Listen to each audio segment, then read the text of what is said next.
Jadi kita dulu.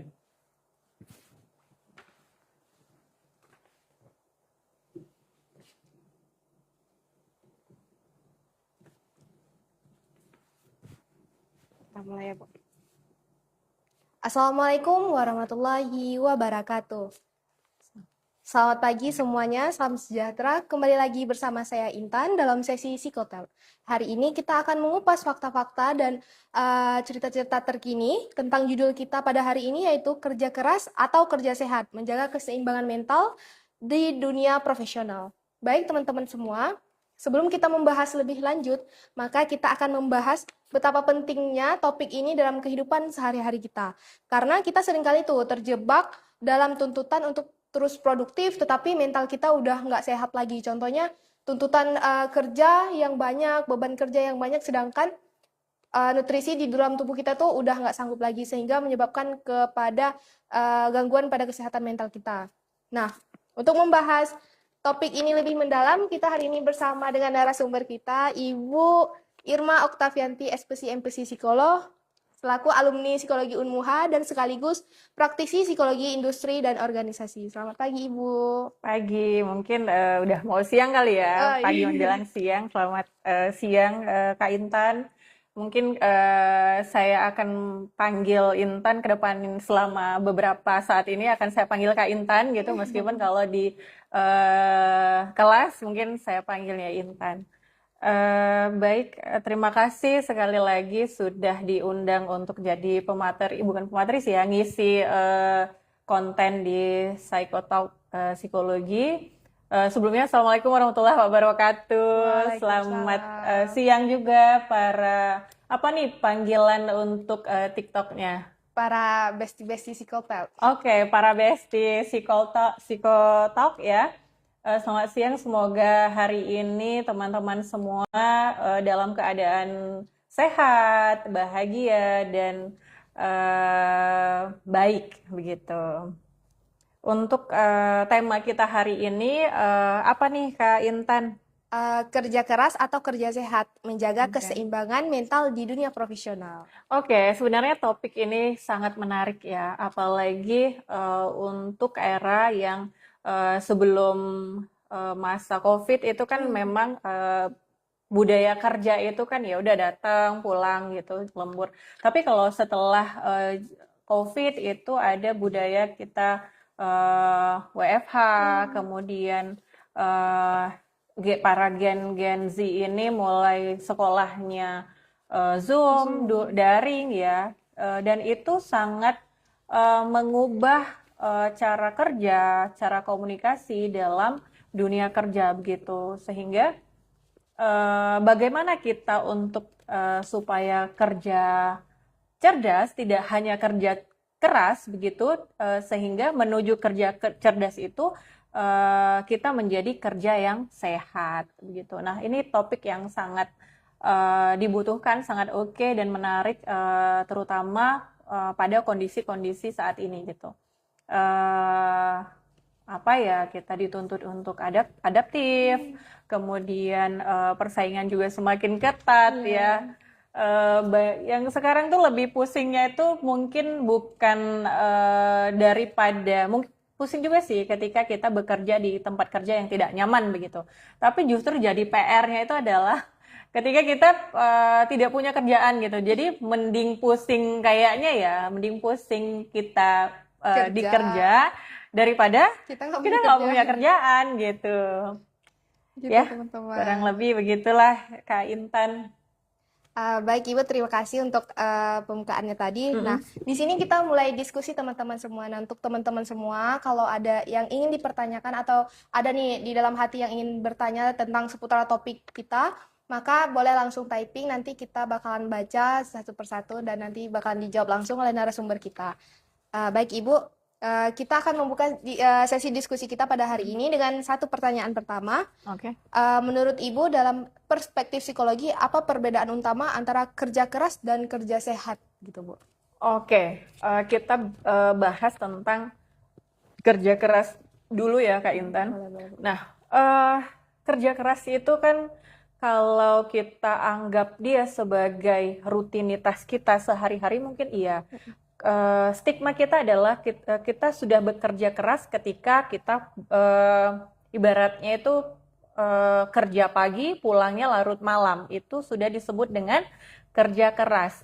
Nah, stigma yang seperti ini memang tidak bisa kita hindari bahwa memang untuk menuju kesuksesan itu adalah ketika kita bekerja keras. Tetapi apakah kita akan sukses, kita akan tercapai wishlist kita semua itu dengan kerja keras, belum tentu gitu. Karena kalau hanya sepaham batas kerja keras itu adalah kerja giat, sungguh-sungguh, kemudian dari pagi sampai malam bekerja begitu. Tapi kok ya keuangan kita stuck di situ aja gitu. Terus kemudian wishlist kita tidak tercapai, kok ya nasib atau kondisi keuangan kita itu seperti ini saja, padahal kita udah bekerja itu dari pergi pagi pulang malam begitu. Nah, ini harus kita ubah sebenarnya, tapi sebelum kita ke sana, fenomena yang sekarang itu adalah kerja keras yang dimaksud oleh orang banyak itu ketika kita memang betul-betul berdedikasi ke instansi tempat kita bekerja, entah itu instansi, corporate, dinas ataupun organisasi, perusahaan. Ketika kita berdedikasi dengan memperlihatkan waktu kita ke sana gitu. Yang padahal bekerja keras tidak mesti selalu dengan meluangkan waktu yang lebih banyak dengan tempat bekerja kita, tapi dengan bekerja semaksimal mungkin, memberikan performance yang bagus, tugas-tugasnya terselesaikan dengan baik, artinya kita bisa juga masuk ke dalam kategori bekerja keras. Kita harus mampu membedakan antara bekerja keras yang berkualitas dan kita juga masih harus membuat waktu luang, memberikan waktu luang untuk diri kita, tapi dengan tidak merusak produktivitas kerja kita gitu. Nah, untuk batasan dari kerja keras itu seperti itu, yang termindset mungkin yang sudah termindset di dalam pikiran kita, seberapa banyak sih waktumu yang kamu berikan untuk kantor gitu. Nah, coba kita agak minggir sedikit gitu, bahwa kerja keras itu juga tidak hanya tentang waktu, tetapi juga energi, pikiran, semua kita totalkan ke tempat kita bekerja, kita maksimalkan. Apakah itu nanti harus setelah kita kerahkan semua apa yang kita miliki, kompetensi kita, skill kita, apakah memang membutuhkan waktu berlebih sampai lembur gitu misalnya. Kalau memang seperti itu mungkin itu ada case lain, mungkin beban kerjanya berlebih begitu. Tapi kalau di siang hari kita banyak istirahat, kerja tidak maksimal, segala macam, terus akhirnya lembur, itu barangkali memang kondisi di diri kitanya gitu, yang harus kita ubah pelan-pelan, yang harus kita, artinya kompetensi-kompetensi yang dibutuhkan di dalam pekerjaan itu kita harus upgrade gitu. Nah, itu kerja keras ya Kak Intan ya. Sekarang kita masuk ke kerja sehat. Nah, sebenarnya di era sekarang ini, di masa sekarang ini, kita harus memiliki mindset bahwa kita bekerja keras dengan mental yang sehat ya. Begitu. Jadi tidak hanya kerja keras saja, tetapi mental kita tidak pertimbangkan itu, akhirnya lama-lama burnout, stres kerja begitu ya, yang bisa menurunkan motivasi bahkan performance-nya gitu. Tiba-tiba misalnya nih, dan banyak ya kondisi seperti itu, awal-awal pegawainya itu semangat begitu. Tapi akhirnya lama-lama emosian, terus kemudian jadi malas. Kenapa? Karena dia merasa kok saya berjuang sendiri gitu. Banyak hal yang kalau kita fokusnya di bekerja keras tanpa memikirkan hal-hal lain di balik itu. Kesejahteraan mental kita itu penting, karena kita sehat mental, otomatis performance juga kita juga lebih maksimal. Nah, kemudian kerja sehat itu bagaimana? Sebelum ke kerja sehat, kita juga harus ada, ibaratnya kalau di penelitian itu ada variable interveningnya yang menuju ke arah kerja sehat ini. Kita harus punya trik, strategi, yaitu kita harus punya mindset bahwa kita bekerja cerdas, begitu. Kalau kita hanya kerja keras, Kak Intan, eh 10 tahun, 20 tahun, 30 tahun yang akan datang, kita akan berada pada situasi saat ini. Misal kita lagi berjuang nih, ada teman kita mungkin saat ini sebagai kuli, katakan kuli bangunan gitu. Kalau dia hanya memikirkan untuk bekerja keras, 10, 20, 30 tahun ke depan itu dia akan mengalami hal yang sama begitu, situasi yang sama, kuli terus, ya paling tidak mentoklah jadi kepala tukang misalnya begitu Kak Intan.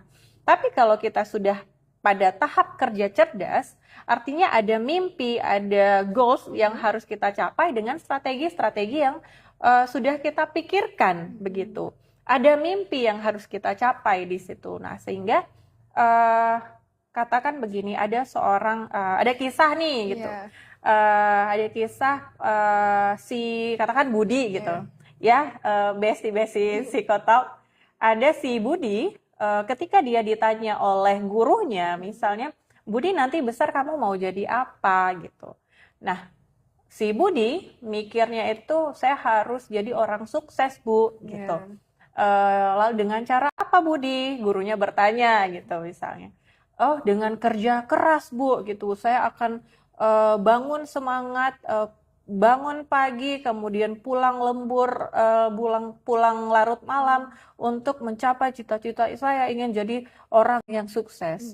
Nah, itu pikiran menurut Kak Intan pikiran yang seperti apa? Sepertinya lebih ke kerja keras ya, Bu, Iya, ya. benar, Bukan, kerja keras ya. ya, bukan kerja sehat lagi kayak gitu. Benar. Kemudian si Budi, kalau lawan Budi apa ya? Katakan Ratih misalnya.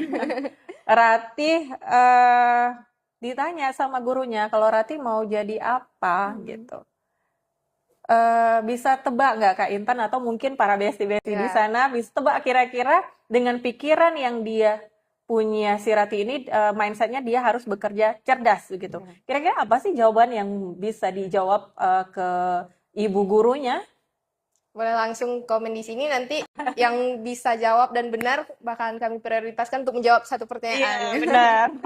Ada nggak kira-kira jawaban si Ratih ini apa sih gitu? Ya, ada yang mau, ada nggak ya? Kak, saya mau tanya, boleh langsung bertanya. Iya, sambilan ya. Tapi kalau tidak ada maka saya jawab aja kayaknya Kak Intan ya. Iya, Bu. Jawaban Ratih adalah pengen jadi istri Budi. Iya nggak sih? Beliau itu punya mindset cerdas, ya. Bukan berarti dia nggak mau capek untuk menuju kesuksesan, tapi untuk berpikir yang mind blowing seperti itu kita harus punya begitu strateginya, ya. Si Budi pikirannya untuk bekerja keras, si Ratih Kerja sehat. kerja cerdas, ya. Dia cukup mendampingi si Budi aja begitu. Nah, ini sedikit intermezzo tapi mungkin bisa teman-teman terapkan ya. Bukan berarti ini agak-agak menggeser kiblat kita dari tema, bukan berarti sebagai perempuan kita harus memikirkan materi tidak. Tapi konsep berpikir seperti ini itu tidak hanya dalam posisi Budi dan Ratih sebenarnya. Nah, jadi ketika kita melihat ada peluang ke depan, kita berbicara tentang pekerjaan ya, coba kita lihat lagi, apakah kita layak untuk di situ, apakah ini merupakan peluang yang besar yang harus dan sayang sekali untuk diabaikan, begitu. Nah, ketika kita sudah punya mindset untuk bekerja cerdas, kita sudah bisa memaintain kerja yang sehat. Lalu bagaimana yang kerja yang sehat ini, Kak Intan, begitu ya? Kerja sehat ini adalah kita bisa membagi waktu antara bekerja dengan waktu untuk diri kita, untuk keluarga, untuk sosial lingkungan kita, begitu. Pertanyaannya, bagaimana jika memang tuntutan kantor itu misalnya memang mengharuskan nggak cukup begitu, nggak cukup waktu dari pagi ke sore itu nggak cukup, jadi harus diselesaikan malam. Banyak dong ya Kak Intan yang seperti itu. Nah, kita juga harus mementingkan bahwa apakah ada waktu istirahat begitu. Dan di awal harusnya kita sudah tahu budaya bekerja di situ itu seperti apa. Dan kalau memang sebenarnya itu tidak ada masalah ya sampai malam begitu, ya why not begitu. Tapi kalau di awal mau coba-coba, kemudian kecemplung di situ dan apa namanya merasa tidak nyaman, jangan ujuk-ujuk langsung misalnya resign begitu. Coba dulu, ya. Balik ke topik tadi, lebih sulit untuk tidak punya pekerjaan ketimbang apa yang kita hadapi itu yang bekerja gitu. Begitu kurang lebih. Jadi kerja sehat itu adalah di jam kerja kita bisa mengoptimalkan apa seluruh kompetensi skill kita untuk pekerjaan itu kita kerjakan sesuai dengan apa namanya job desk kita, kemudian dengan maksimal lah ya. Kemudian kita juga harus punya waktu untuk diri kita, apakah itu mid time, kemudian cukup untuk tergantung di diri kita sih sebenarnya. Kalau misalnya untuk melepas penat gitu, untuk relax itu mungkin lebih ke apa kita nongkrong mungkin sama teman-teman yang lain boleh, atau menghabiskan waktu dengan keluarga macam-macam lah begitu. Nah artinya kalau siklus kehidupan yang seperti itu biasanya tuh jangka panjang tingkat motivasi semangatnya itu lebih panjang ketimbang kerjanya di-push di awal, lembur segala macam, capek, kemudian kelelahan bisa jadi ke fisik, psikis, akhirnya burnout. Begitu, Kak Intan. Begitu teman-teman semua. Jadi dapat kita simpulkan sedikit nih Bu, kalau misalkan kerja keras dan kerja sehat itu adalah dua hal yang berbeda, tetapi tergantung dari diri kita sendiri lagi teman-teman. Kalau kita ingin kerja keras tapi nggak kerja sehat, ujung-ujungnya juga ke diri kita gitu ya. Benar. Dan ujung-ujungnya itu bisa menurunkan performa kerja kita teman-teman. Jadi kita tuh harus mengcombine, harus punya trik and trick lah Bu ya untuk nyelesain tugas-tugas kita yang udah menjadi job desk kita. Begitu teman-teman. Mungkin kita akan jawab dulu nih Bu pertanyaan dari sahabat psikotel kita. Yang pertama, dalam psikologi, apa benar perkataan otak dan hati berbeda? Otak nggak harus dia, sedangkan hati harus dia. Oke. Ini lari dari topik kita. Agak geser ya, tapi saya terserah Kak Intan aja deh, mau ini kita bahas atau kita duluankan untuk sesuai dengan tema. Sebelumnya kita akan duluankan untuk tema dulu, nanti juga kita akan bahas gitu Bu. Oke. Apa hubungan antara kerja cerdas dan kemampuan berpikir kritis? Apa hubungan antara kerja cerdas dan kemampuan berpikir kritis? Oke. Dari siapa? Mohon maaf. Dari Gizari Shop. Gizari. Oke, Kak Gizari. Terima kasih sudah bertanya di room kita. Hubungan antara berpikir kritis dengan bekerja cerdas. Iya, Bu. Sebelum kita sampai bekerja cerdas, kita harus punya pemikiran yang kritis. Ya. Pemikiran kritis itu di mana letak sumbangsinya ke pekerjaan cerdas, begitu, kerja cerdas. Kita harus mampu melihat, menganalisis, kemudian mempertimbangkan hal apa yang akan kita lakukan, semuanya harus terukur, Kak Intan. Untuk bekerja cerdas tidak hanya menuju ke sana itu tidak hanya dengan kita melakukan pekerjaan sesuai dengan job desk, kemudian pulang segala macam. Jadi kayak flat begitu. Itu kayak kita sama aja nunggu durian runtuh gitu. Ya kapan jatuhnya lah, ya udah untuk kita gitu. Tapi ada hal-hal rezeki, karir itu kita jemput sendiri. Ya, kalau kita nunggu ya berarti mau sampai kapan begitu kita nggak tahu. Tapi kalau jemput mungkin lebih cepat dibanding dengan yang harusnya kita dapatkan begitu. Nah, kritis yang dimaksud di sini adalah kita mampu membaca peluang, kita mampu melihat introspeksi diri kita, kemampuan apa sih yang masih kurang di diriku gitu.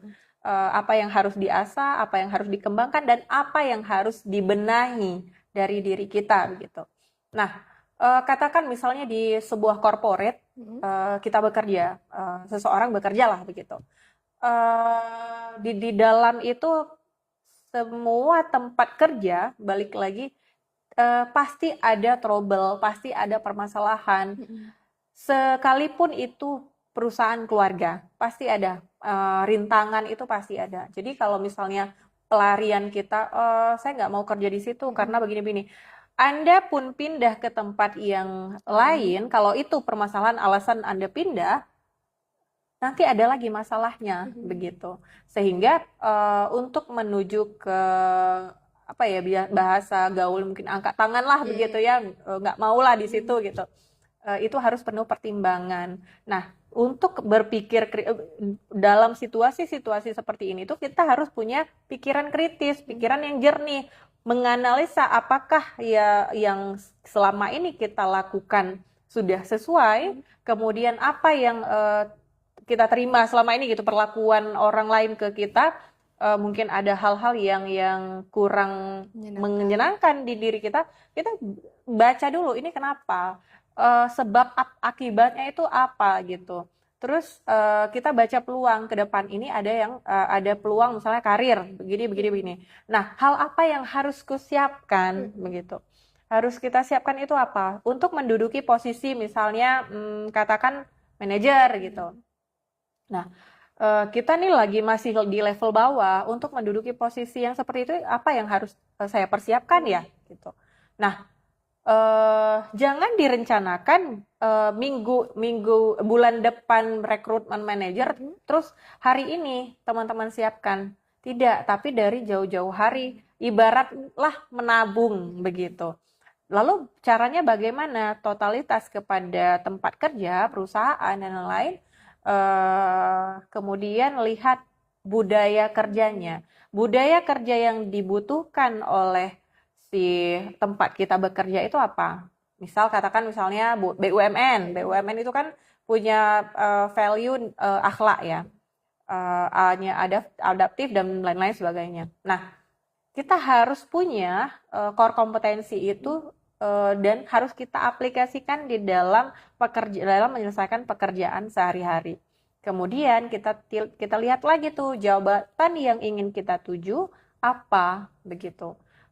Setelah jabatan kita mau lihat kompetensi yang dibutuhkan untuk jabatan itu apa sih? Nah, itu juga yang harus kita asah kembali. Mindset yang berpikir kritis yang seperti itu yang perusahaan atau tempat kerja kita itu yang mereka butuhkan begitu. Tidak menunggu bola, tapi ada saat kita harus menjemputnya begitu. Kemudian berpikir kritis di sini ketika ada peluang untuk jadi suatu masalah di dalam pekerjaan, kita sudah ada strategi untuk mengantisipasi itu. Jadi complicated ya, Gizari ya Kak Gizari begitu. Hubungannya banyak karena selama kita bekerja keras dan menuju bekerja keras, kita harus melalui proses berpikir kritis, harus memilih ini iya atau tidak, boleh apa tidak, worth it atau enggaknya begitu, strateginya seperti apa ya, semua itu memerlukan pikiran yang kritis gitu Kak Gizari. Saya kembalikan ke Kak Intan. Semoga jawaban dari Ibu tadi bisa membantu sedikit untuk pencerahan bagi kakak. Dan mungkin gini ya Bu ya, mau ke tempat manapun, mau kemanapun pasti ada lebih dan kurangnya. Benar ya. Itu balik lagi ke diri kita sendiri, bagaimana cara kita mengantisipasi, bagaimana cara kita merelaikan suatu masalah. Dan balik lagi, lebih mendingan kita capek kerja daripada kita di rumah nggak kerja, teman-teman. Itu lebih capek ya Bu ya. Seperti itu. Giza Riza, Kak Irma kata dia. Oke, Giza Riza. Kayaknya kenal Ibu nih. Oh iya? Iya, soalnya manggilnya Kak Irma. Oke, salam kenal Giza Riza. Baik, kita juga akan menjawab pertanyaan ini dari Pak Sukri nih, Bu. Oke, Pak Sukri, gimana Bapak? Gimana Bapak, sehat Pak? Kak, bagaimana cara menjaga kesehatan mental yang sehat di tempat kerja? Oke, langsung kita jawab ya Kak Intan. Terima kasih Bapak Sukri sudah bertanya, akan kita jawab. Jadi untuk menjaga kesehatan mental di tempat kerja, yang pertama itu penerimaan dulu, para besti psikotalk ya. Penerimaan bahwa kesadaran kita, Kak Intan, bahwa saya ini sedang bekerja di sini, begitu. Kemudian sadar bahwa kondisi tempat kerja kita begini adanya, kemudian orang-orangnya seperti ini. Artinya sebelum kita ekspektasi jauh, oh harusnya begini, kita harus sadar betul bahwa kondisi di tempat kerja kita ini seperti ini. Nah, untuk menjaga kesehatan mentalnya adalah kita yang menjaga itu, bukan kita berharap bahwa orang lain menjaga mental kita, tidak, tapi kitalah yang mengontrol dan mengelola itu. Segala yang kita tidak sukai di dalam tempat kerja itu pasti ada. Pasti ada hal-hal yang mengecewakan, pasti ada hal-hal yang tidak sejalan dengan pikiran kita. Nah, cukup sampai di ranah kerja saja, tidak perlu bawa ke hal-hal pribadi. Kemudian misal nih biasanya ya yang terjadi di tempat kerja itu adalah miskomunikasi atau ekspektasi kurang, yang harusnya begini akhirnya begini, kok bisa ya, atau komunikasi dengan atasan, dengan peersnya, dengan rekan kerjanya begitu. Artinya semua yang ada, ketidakpuasan yang ada itu kan yang terjadi di perusahaan, di tempat kerja begitu. Nah, caranya bagaimana? Biasanya kan kalau kita berbicara di dalam tempat kerja ada manajemen ya, tentang entah itu HR-nya begitu yang mengelola tentang SDM, kondisi SDM. Tapi katakan misalnya tidak ada gitu. Apakah boleh sebagai bawahan nih kita menyampaikan itu kepada atasan? Kadang-kadang kan kita tidak boleh melampaui batas begitu. Nah, untuk PR yang ada sekarang ini adalah untuk menemui atasan, untuk membahas hal-hal yang mungkin kita tidak puas dengan hal itu. Sebenarnya ada jalannya begitu, ada jalurnya. Tetapi balik lagi, terutama kita ingatkan ya untuk anak-anak muda mungkin sekarang yang balik lagi, kalau saya bilang itu karena kuliah dari zaman sekolah, kuliahnya aja kan udah Zoom ya. Jadi untuk interaktif begitu tuh kadang masih harus dilatih lagi begitu. Harus ada etikanya untuk menyampaikan hal-hal yang ingin kita sampaikan gitu, terutama ke atasan. Barangkali bisa dengan kalau memang itu, tapi itu kalau sudah mengarah ke kesalahan integritas, idealisme ya gitu. Tapi kalau misalnya memang kondisinya ya masih bukan kita untuk mentolerir hal-hal yang kita tidak inginkan ya, tetapi jika hal itu masih ya so-so lah begitu, ya artinya kita yang lebih legowo begitu. Kemudian supaya tidak stres gimana gitu. Misal nih kita ada di satu tempat kerja, kemudian ada konflik begitu, carilah tempat misalnya peersnya gitu, teman sejawatnya untuk berkonsultasi. Ini gimana? Jangan sendiri gitu. Artinya untuk menenangkan kita, hal yang pertama itu adalah dengan kalau bagi saya itu dari diri sendiri dulu. Pertama, tarik napas selama 6 detik itu untuk karena emosi dengan logika itu kan emosi lebih duluan 6 detik sebenarnya. Kenapa akhirnya orang-orang lebih duluan marah kemudian baru sadar baru menyesal gitu. Kenapa ya begitu? Karena hal itu memang emosi itu kalau misalnya di riset ya saya pernah baca seperti itu. Emosi lebih duluan 6 detik dibanding dengan logika kita gitu. Sehingga kita harus menahan ya selama 6 detik di pernafasan, karena pernafasan itu sangat berpengaruh sekali untuk kondisi emosional kita. Jadi kita tahan dulu boleh 6 detik, kemudian tiup pelan-pelan. Ada nanti kalau tapi ini nanti materi di lain kali ya dengan teknik-teknik seperti apa gitu. Tapi ini untuk umumnya saja supaya mental kita tetap sehat juga gitu ya di tempat kerja. Tahan dulu nafasnya selama 6 detik, jangan lupa dibuang ya. Tarik. Tahan. Kalau kadang-kadang nanti kita disuruh 6, 7, 8 gitu kalau lebih mudah mengingatnya. 6 tarik, tahan, 7, 8 dibuang pelan-pelan begitu.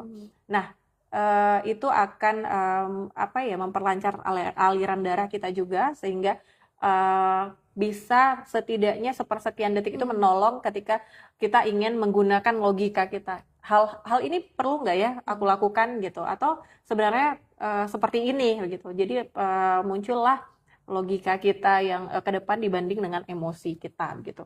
Nah kemudian kalau tidak berhasil nih Kak Intan, tidak berhasil dengan cara yang seperti itu, memang udah gede sekali gitu ya. Apalagi perempuan ya Bu Iya ya. benar.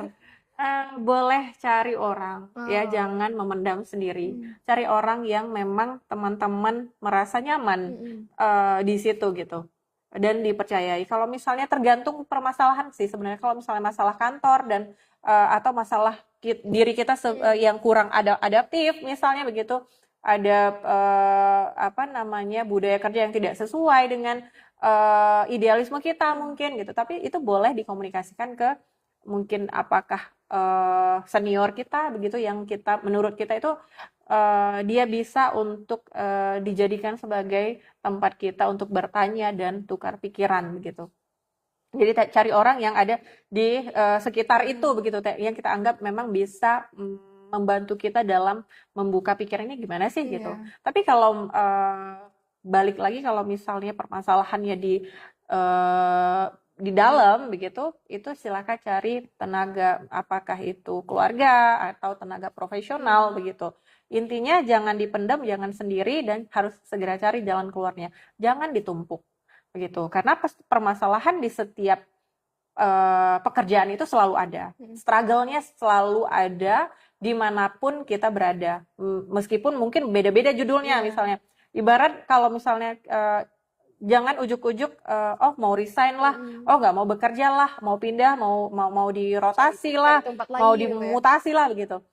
Sebenarnya kadang-kadang kondisi yang seperti ini tuh lebih kepada emosional kita, ya. Kalau permasalahannya ada di kondisi-kondisi seperti itu, bukan tempat kerjanya yang diubah, tetapi kita yang sadar bahwa ya memang kondisinya seperti ini, mau ekspektasi bagaimana gitu. Jangan yang mindsetnya bahwa tempat kerja itu nyaman, berjalan sesuai dengan keinginan kita, enggak dong ya kan. Yang keluarga kecil aja bisa berbeda pendapat, apalagi nih manusia yang berbeda-beda begitu. Nah, lalu bagaimana? Mungkin ya Pak Syuk ya, lalu bagaimana? Kita boleh saja merasakan hal-hal kecewaan, itu wajar, kesedihan segala macam. Tapi jangan lupa ini tempat kerja, dan tempat kerja itu bukan tempat yang nyaman. Sekali lagi mindset kita harus bergeser lagi. Tempat kerja itu bukan tempat yang nyaman, tapi tempat kita untuk tumbuh, tempat kita untuk berkembang, dan tempat kita untuk mencari nafkah. Itu yang kita harus sadar betul, supaya jangan berekspektasi terlalu yang gimana-gimana gitu. Iya, benar. Sekalipun mungkin seseorang itu pindah, artinya mungkin hanya pindah rumah saja. Bahkan mungkin lebih besar PR-nya nanti begitu. Rumah yang seperti apa yang dia masuki. Atau bahkan sebenarnya rumah yang sama ternyata hanya berubah cat temboknya saja. Masalahnya tetap ada.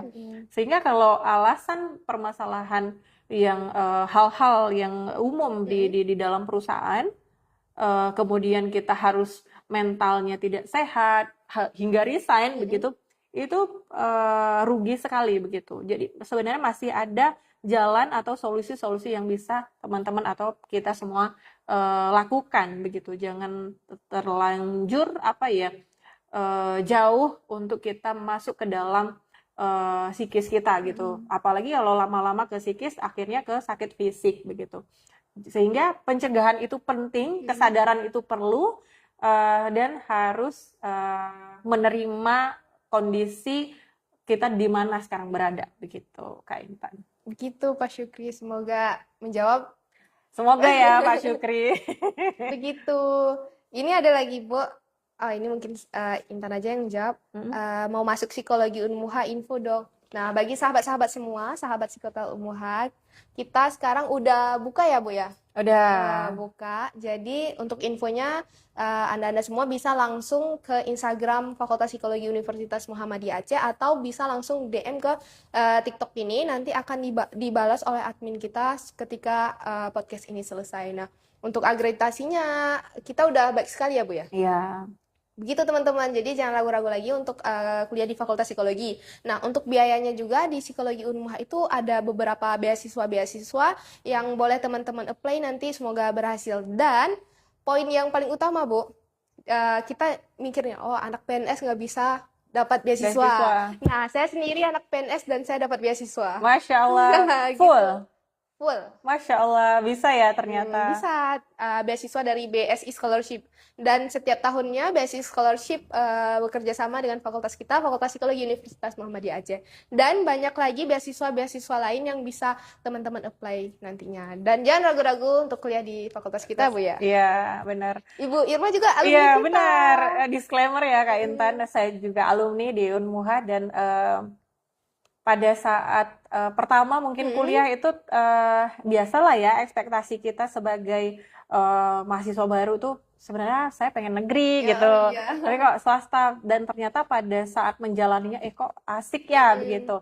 Itu yang pertama. Yang kedua dari apa ya, praktikum alat-alat tes psikologi ternyata semua dikasih dan dosennya baik-baik sekali. Itu yang kedua. Yang ketiga, akses kita juga untuk ke lab juga terbuka gitu ya.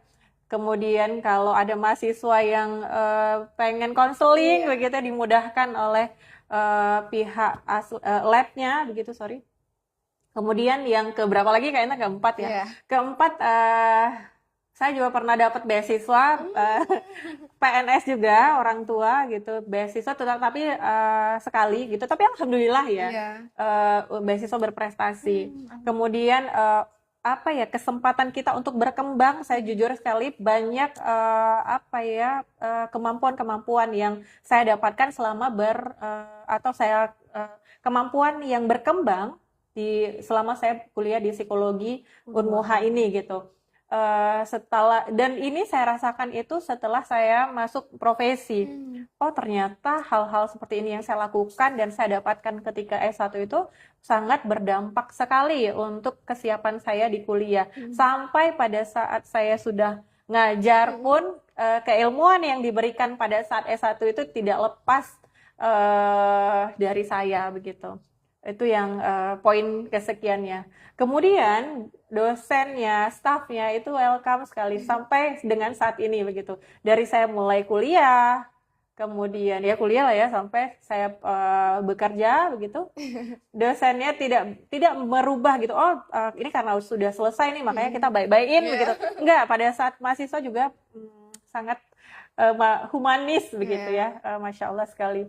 Di luar pun begitu, tidak hanya hubungan di kampus saja, tetapi ketika di luar juga begitu, ya. Ibu dulu alumni 2000 berapa, Bu? 2017. Wow, Udah hampir ya 10 years ya. Dan beda ya. Sedikit Bu Irma ini adalah alumni dari Fakultas Psikologi Universitas Muhammadiyah Aceh dan sekarang jadi dosen di Unmuha. Iya, Masya Allah. Semoga saya ngikut Bu ya. Amin, amin, amin.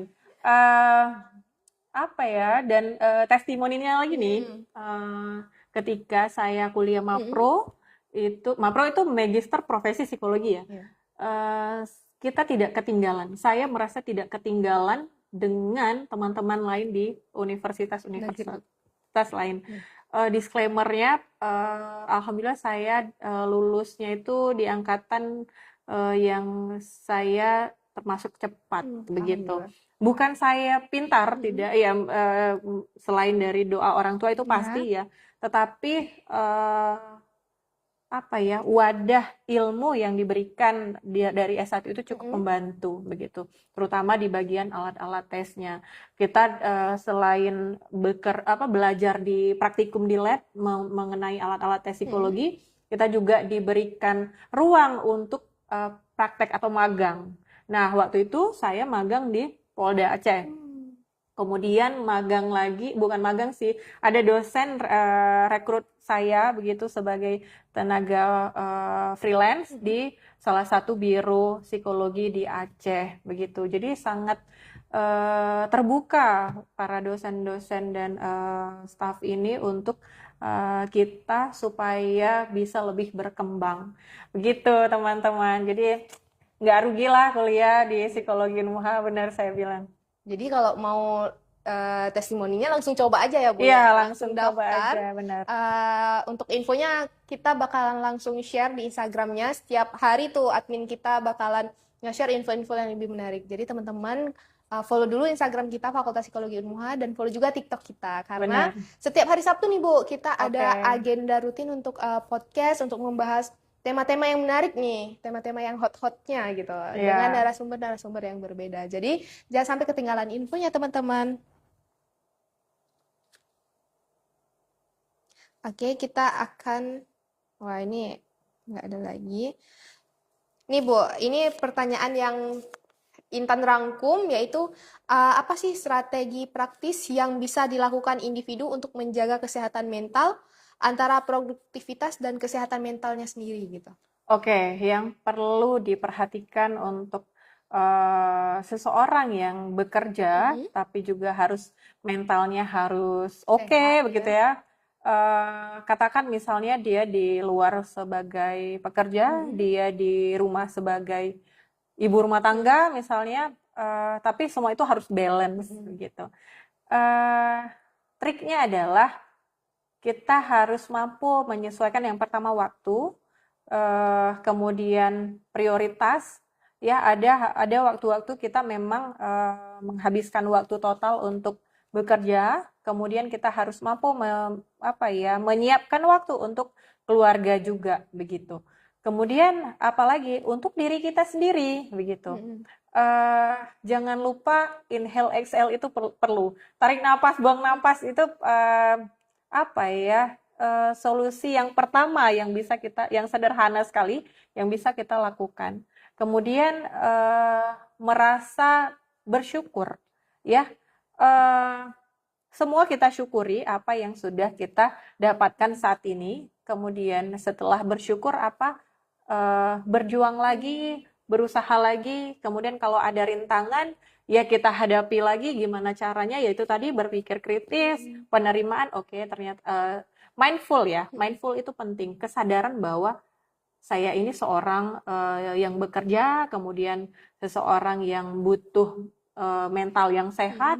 Begitu kita harus mampu dalam menyeimbangkan antara waktu kerja, kemudian waktu untuk diri kita, lingkungan. Lingkungan itu kadang-kadang kala kita butuh bersosialisasi dengan orang lain. Terlepas misalnya ada teman-teman yang introvert gitu ya. Tapi artinya apa? Kita harus mampu menyediakan waktu untuk diri kita sendiri, kesenangan kita sendiri begitu. Kemudian besok mulai lagi bekerja dengan maksimal. Nah, jika memang ada hal-hal atau rintangan atau kesulitan di tempat kerja yang membuat itu dapat mengurangi motivasi, performance dan produktivitas kerja kita harus sadar betul hal yang perlu kita lakukan itu apa? Apakah cukup dengan refreshing saja sudah oke? Oh ternyata belum oke. Apakah dengan inhale, exhale aja sudah oke? Ternyata belum. Apakah dengan memberikan reward ke diri sendiri sudah oke? Kalau memang belum, artinya kita harus meningkatkan lagi. Ini belum ngena nih kemana, apa yang bisa aku lakukan begitu.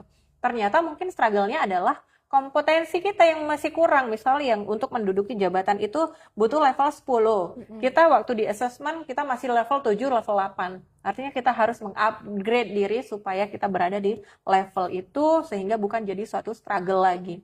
Nah, tapi ada kadangkala masalah rumah akhirnya kita bawa ke tempat kerja begitu. Kebalikannya kalau tadi kan dunia kerja, masalah di dunia kerja masuk ke diri kita. Ini masalah di rumah akhirnya terbawa di lingkungan kerja. Nah, itu kita juga harus tahu batasannya.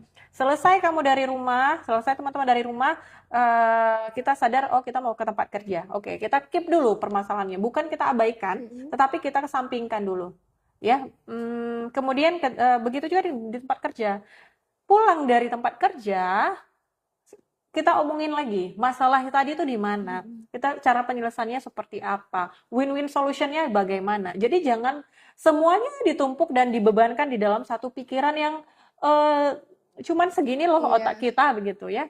Terlepas dari Masya Allah kemampuan pikiran kita itu luar biasa, tetapi dia juga ada masa-masa overload-nya begitu, sehingga ada masalah kita selesaikan, kita cari solusinya, kemudian setelah itu kita cari sama-sama atau bahkan kalau mampu sendiri lakukan yang menurut teman-teman itu solusi yang terbaik begitu. Artinya apa? Berarti kita harus mampu mengelola semua rutinitas kita itu, kemudian memilah mana yang harus diprioritaskan untuk saat ini. Oke, ini lagi ada deadline nih, harus mengerjakan ini. Oke, kita kesampingkan dulu nih urusan-urusan yang lainnya. Bagaimana caranya? Misal, kalau misalnya teman-teman sebagai ibu pekerja ya, antar anak dulu kemana, biasanya ke siapa, entah itu ke saudara, penitipan, daycare, segala macam. Kemudian kerjakan gitu. Jadi kita harus mampu memanage semuanya, kemudian kita berikan waktu dan apa sih, sadar betul bahwa apa sih yang dibutuhkan tubuh untuk saat ini. Terlepas dari misalnya, Bu, sebenarnya kalau apa namanya, beli apa nih, tas tas apa sih, misalnya tas LV misalnya, itu sudah oke sih Bu, tapi ternyata kondisi kantongnya kita itu belum ke situ gitu.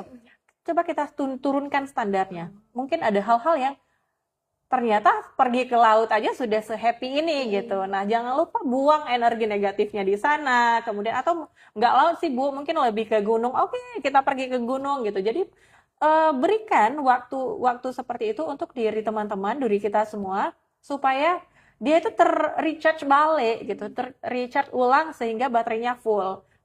Ada nanti kadang-kadang, sorry ya, ini udah mau habis ya? Iya, nggak apa-apa Bu. Kadang-kadang gini, ini hari weekend nih, Sabtu kan, besok Minggu. Minggu biasanya tuh kita sangat happy gitu, karena bisa ini, bisa itu, segala macam. Dan besok Senin itu perasaan kita tuh ada kayak ngeganjel, sampai cemas.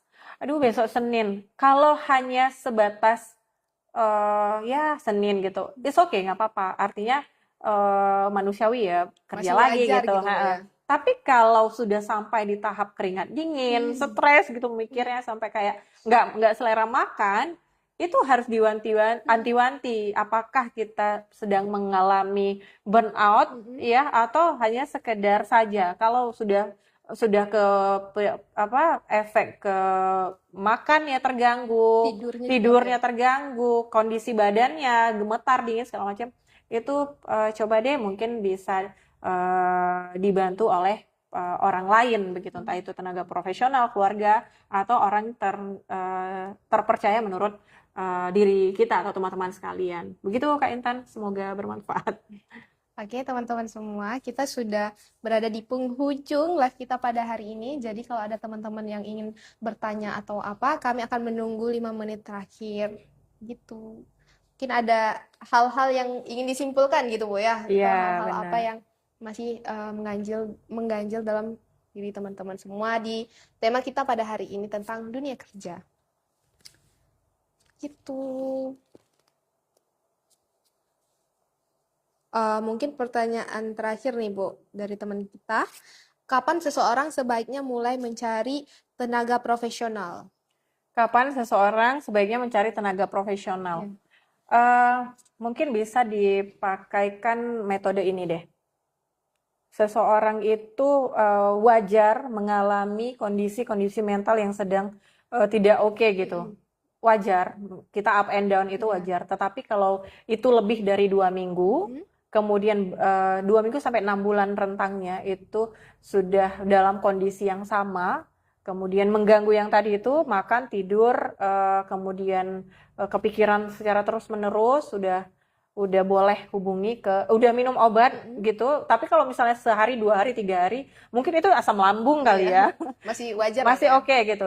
Kita minum obat, nggak ngaruh gitu, dan itu sudah 2 minggu lebih, itu boleh deh hubungi tenaga profesionalnya. Jangan dibiarin. Sekali lagi, kadang-kala kita merasa diri kita tuh kadang kita abaikan loh gitu.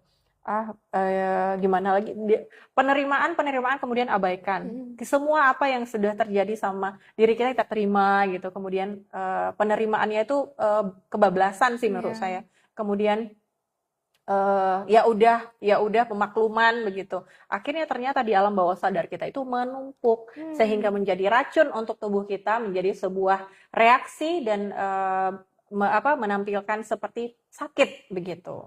Sehingga kalau memang udah lebih dari 2 minggu minum obat sudah tidak ada efek, ya boleh hubungi tenaga profesional gitu teman-teman. Gitu teman-teman semua. Terima kasih untuk Bu Irma, untuk teman-teman semua. Mungkin kita sudah berada di penghujung podcast kita pada hari ini. Kami mengucapkan terima kasih sebesar-besarnya kepada seluruh besti-besti psikotal yang sudah bertanya, sudah mampir ke live kami, dan kepada Bu Irma juga sebagai narasumber kita pada hari ini yang telah memberikan kita sedikit motivasi, memberikan kita sedikit sharing wawasan supaya kita lebih paham ke depannya. Terima kasih, Bu. Sama-sama Kak Intan, semoga bermanfaat.